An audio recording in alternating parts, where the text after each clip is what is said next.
मेरे को सरपंच बनना नहीं है। मैं तो सही कहता हूँ, कोई विशाला का है, कोई भादरेस का है, कोई चूली का है, कोई बोड़े का है, कोई सरपंच का लड़का है, कोई पूर्व सरपंच का लड़का है, कोई किसी का लड़का है। तो उन बहुत चिल्लाने लगा कि एक राजू सिंह नाम है जो वो पर्ची काटेगा। उसने बोला मैडम को तो कोई टाइम मत, वो निकल गई। दूसरे दिन जैसे ही मैं हॉस्पिटल में गया तो वहाँ पर्ची को काउंटर कोई पर्ची काटने वाला नहीं है।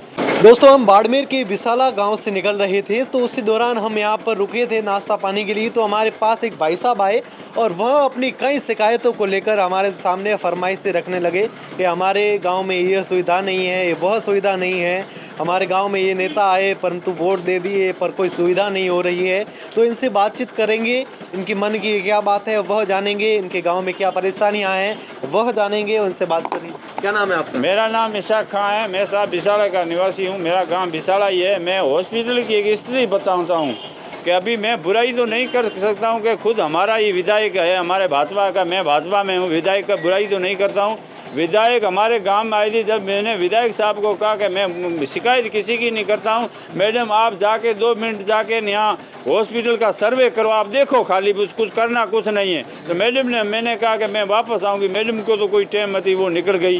दूसरे दिन जैसे ही मैं हॉस्पिटल में गया तो वहाँ पर्ची को काउंटर कोई पर्ची काटने वाला नहीं है। जब भी मैं 1 घंटों बेड़ा बैठा, दूसरा पेंशन भी बैठा रहा, जने मैंने बहुत चिल्लाने लगा कि एक राजू सिंह नाम है जो वो पर्ची काटेगा। उसने बोला कि वो काटेगा। 1.5 घंटा किसी ने पर्ची नहीं काटी, बेचारा डॉक्टर खुद साहब। इसीलिए मैं परेशान हूँ। क्या कि सब यहाँ के नौकर ले, जो कर्मचारी है न, जो नौकर लिए, कोई तो विशाला के मेरे को सरपंच बनना नहीं है। मैं तो सही कहता हूँ, कोई विशाला का है, कोई भादरेस का है, कोई चूली का है, कोई बोड़े का है, कोई सरपंच का लड़का है, कोई पूर्व सरपंच का लड़का है, कोई किसी का लड़का है। तो उनकी पावरफुल है, वो किसी का मानता है नहीं है। तो मैं तो सरकार से यही कहना चाहता हूँ कि इनको सबको बदल के और दूसरे नवे कर्मचारी लाओ तो उसको गांव का कुछ भय होगा, कुछ डर होगा, वो काम करे। ये डॉक्टर की खुद नहीं मानता तो बेचारा, खुद डॉक्टर की मैं बुराई नहीं करता हूँ, खुद डॉक्टर साहब भी पर्ची काटने लगा और मरीजों को एक मैडम एक डॉक्टर को बिठाया वहाँ, और डॉक्टर साहब खुद ही पर्ची काट के मरीजों को प्रतिदिन और दवाई मिली। तो आपके कहने का मतलब क्या है, जो कर्मचारी है वो काम नहीं करते और डॉक्टर के ही नहीं मानती है तो हमारी क्या मानते? डॉक्टर साहब खुद ने पर्ची काटी। हाँ, बाकी मैंने तो हमारे एमएलए साहब से कहा कि आप कलेक्टर को बदलते हो, एसपी को बदलते हो, एसपी कलेक्टर से जनता के क्या लेने दे। मैं तो कहता हूं कि आप हॉस्पिटल के डॉक्टर बदलो, आप दूसरे वाटर पक्ष के आदमी बदलो, जो लोगों को परेशानी। आप ट्रांसपोर्ट कराओ तो कर्मचारियाँ बिजली वाला की कराओ, वाटर पक्ष वाला की कराओ, हॉस्पिटल की कराओ। जैसे मैं बाड़मेर की हालत बताता हूँ आपको, सही आता, मैंने इंटरव्यू देना शुरू किया, मैं बाड़मेर की हालत बताता हूँ। बाड़मेर में डॉक्टर 20-20, 25-25 साल से बैठे हैं। जो हॉस्पिटल के पीछे अब जाओ तो वहाँ भीड़ लगी हुई है डॉक्टरों के घर के पीछे। वो डॉक्टर क्या करता है कि जैसे मैं ऐसे गया तो मेरे को जांच में चेप देगा कि ईशा खान जी आप ऐसे करो, आप जांच कराओ। मैं जांच में कराऊँ जो 2 बज जाएगी। फिर क्या, वो डॉक्टर क्या करता है कि अपने घरों में चले जाते हैं। फिर मैं उनके घर जाते हूँ, जब मेरे से 200 रुपये ले लेते हैं। फिर हमारे पास दवाई लिख देते हैं कितनी 1000 रुपये की। फिर मैं जाता हूँ, 1000 रुपये की दवाई वहाँ लेती है, हमारी बसें चले जाती है। फिर हमारे को सरा में रुकना पड़ता है। ऐसी पुरानी है। मैं सरकार से ये निवेदन है कि आपका मीडिया से निवेदन, मैं अशोक सेरा निवेदन से करता हूँ कि आप जो डॉक्टर और लाइट के कर्मचारी और वाटर वर्क से कर्मचारी है, मैं मेरे विधायक महोदय से मैंने कहा ट्रांसपोर्ट कराओ तो इनकी करवाओ। आप कलेक्टर एसपी करा, कलेक्टर एसपी से गरीबों का क्या काम पड़ता है? गरीबों का तो 3 इन डिपार्टमेंट से काम पड़ता है।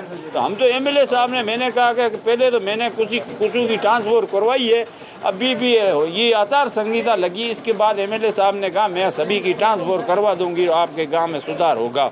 हमारे गाँव में तो ये हॉस्पिटल की तो बहुत ही हालत खराब, आप भी देख लो। बाकी बात करें हॉस्पिटल की तो कर ली, पानी की बात करें, लाइट की बात करें, वो किस टाइम पर पहुंचते हैं आप? नहीं, पानी की भी कमी बहुत है।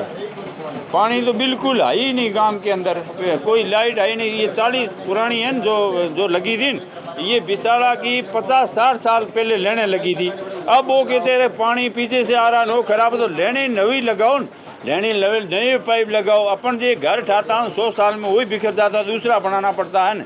वो सीमेंट ही सोच, ये लेने 50 साल से लगी हुई है। नई लेने तो लगाते नहीं है, पुरानी लेने में पानी आते नहीं है। गांव में पानी की बहुत परेशानी है, लोग मर रहे हैं। तो आपके विधायक ने अभी आपको क्या आश्वासन दिया है? विधायक साहब ने तो कहा कि देखो अब आचार संहिता लगी, आचार संहिता के बाद मैं सभी कर्मचारियों को तो बदल दूंगा। मैंने तो कहा पहले तो मेरे को समस्या ये है कि पानी चाहे बिजली सब हो जाएगा, पर पुराने कर्मचारी बदलो तो नए आदमी आएगा तो वो गांव का डर देखेगा कैसा। नहीं तो सेंधा तो आप हो तो मैं आपको बनता हूँ, आपको मैंने देखा तो नए बीडीआर आता तो उसको मैं पसंदता नहीं, तो सेंधा होता वो काम नहीं करता कि ये हमारे क्या करते हैं। तो यहाँ नौकल कर्मचारी है सब, वाटर पक्ष में देखो, चाहे बिजली में देखो, चाहे उसमें हॉस्पिटल में देखो, 1 बजने के बाद सब भगे जाते हैं। अभी किसी के डिलीवरी करानी है तो एक दिन मैं अचानक ही गया, कोई एम्बुलेंस आई थी, वो के विशाला में लगानी, एक नान वाले आए कि हमारा लगानी के नहीं मैं हमने कहा नहीं हम यहाँ लगाएंगे विशाला में, आप नान में क्यों लगाएंगे। हम वहाँ गए तो एक बेचारे डिलीवरी वाले आए तो उनको वो मैडम क्या वो करेगी वो करेगी। उन्हीं दिन मैंने मैडम को फ़ोन किया, एमएलए साहब को, मैं कहा साहब ये हॉस्पिटल की हालत है। मैडम साहब ने फ़ोन किया जब उसकी डिलीवरी की। ये अब हमेशा मैडम कहाँ काम करेगी, तो कुछ तो स्टाफ ही करें। यहाँ सब नौकल कर्मचारी है, परेशान हो रहे हैं। बाकी तो आप क्या नाम बताया अपना आपको? मेरा नाम इसाक खान है। तो देखिए इसाक खान बिसाला के रहने वाले हैं और इनकी कई पीड़ाएं हैं। इन्होंने कहा हॉस्पिटल की सुविधा नहीं है, ना ही पानी की है, ना ही बिजली की है, और सड़कों की हाल भी बेहाल है। हम जाते हैं विधायक के पास परंतु कोई इसका निवारण नहीं होता है।